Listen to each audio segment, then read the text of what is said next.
Welcome to my first ever ISA Trading 212 portfolio update. I hope this is a weekly thing.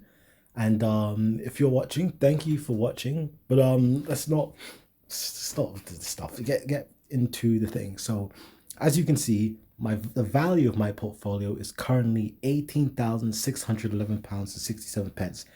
Net deposit £12,764 and 66 pence. Obviously, today, well, this is after market close because it closed at 9 o'clock for me here in the UK. I'm up £68 or 0.4%. The week 1.6%, and this is today is Tuesday. Hold up, yeah, Tuesday the 7th of October. Rest in peace, October the 7th victims in Israel, whatever. Yeah, 1.6% in the week. In the month, 14.6%. In the 3 months, 30.1% in the year. Just absolutely crazy, man. Absolutely insane. So let's get to the portfolio. Obviously, I've only used up 6,000 of my ISA limit. Palantir.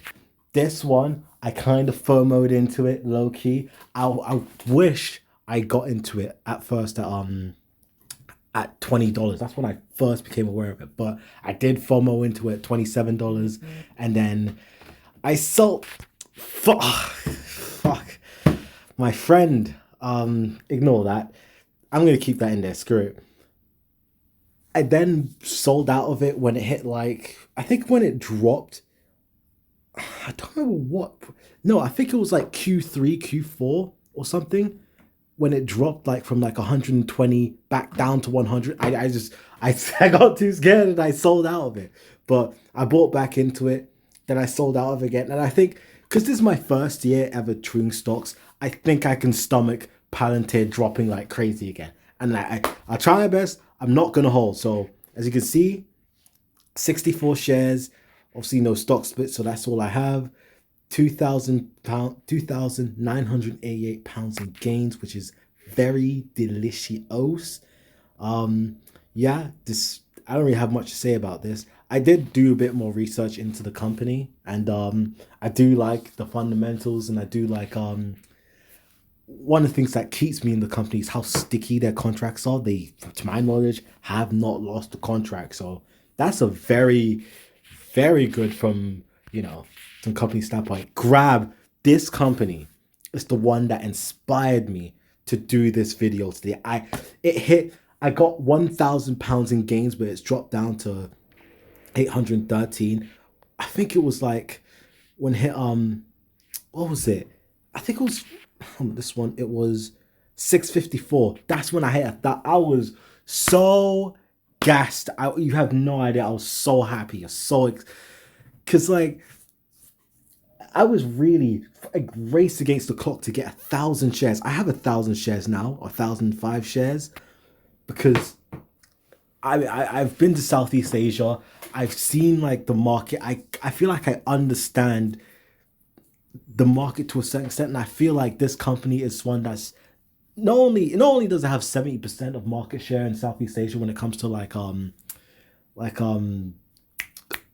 ride hailing and food delivery, but it's other industries, it's fintech side. It just makes me really excited about the company. Apologies for the lack of description. It's my first time doing this, so I'm not the best right now, so do forgive me.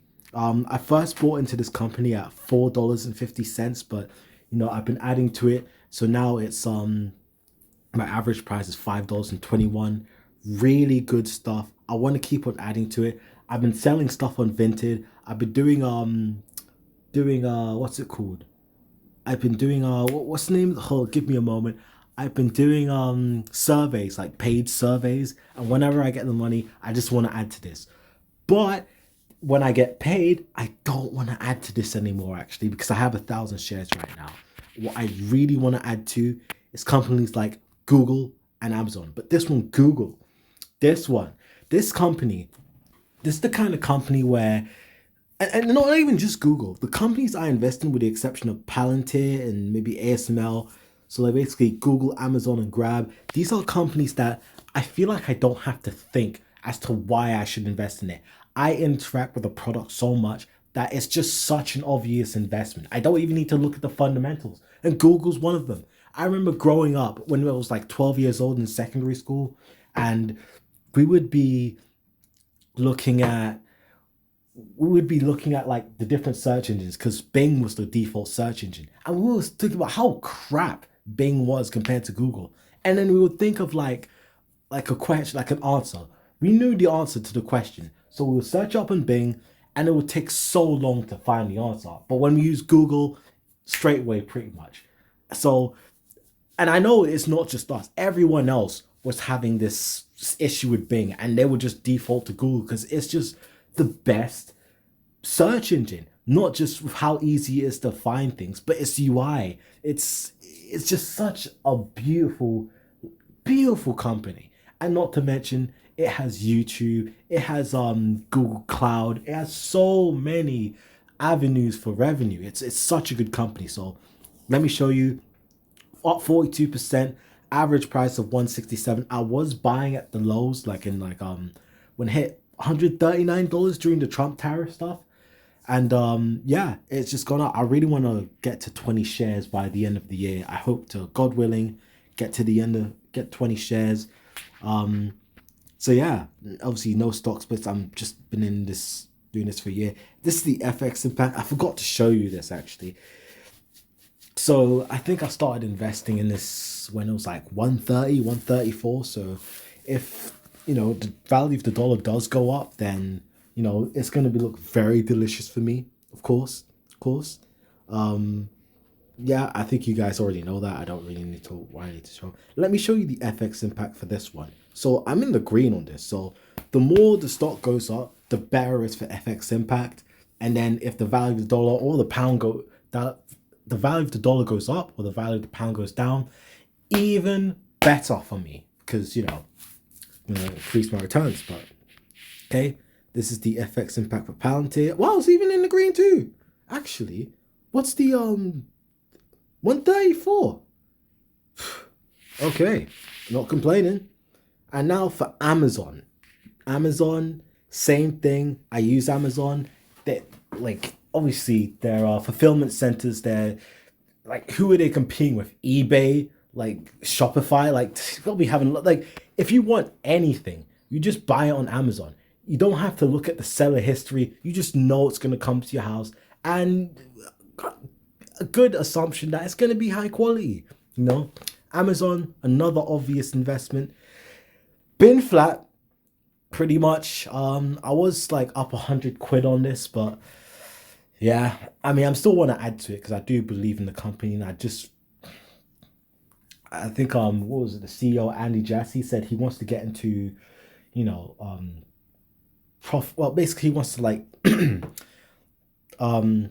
just give value to the shareholders now. So I'm assuming he's after a certain point he's gonna like decrease spending in EBITDA or R&D or whatever, and just do more share buybacks or whatever, increase cash flow. Also, with Grab, I watched an interview with the CEO, and he says Q3 2026 he expects to be EBITDA positive. So even more bullish sentiment for this company. I really, really have a lot of high hopes for this company. I genuinely believe it's going to go well.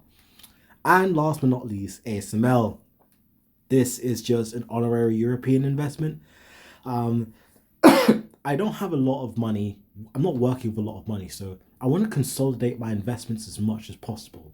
So I just mainly invest in these four companies, but ASML, it's a very good company. I want to invest more into it, but for the time being, it's just going to be 5 quid in this. Okay, so yeah, let's show you this FX impact plus 3%. Nice, 0.69%. So that's my portfolio, I guess. If you're wondering, this is some of the other companies I like to invest in. Yes, Tesco, just for the bants, maybe one day. But thank you for watching. If you did, like the video. If you did, dislike if you dislike it. Tell me what you think in the comments. And yeah, have a nice day and thank you for watching. Hey, door.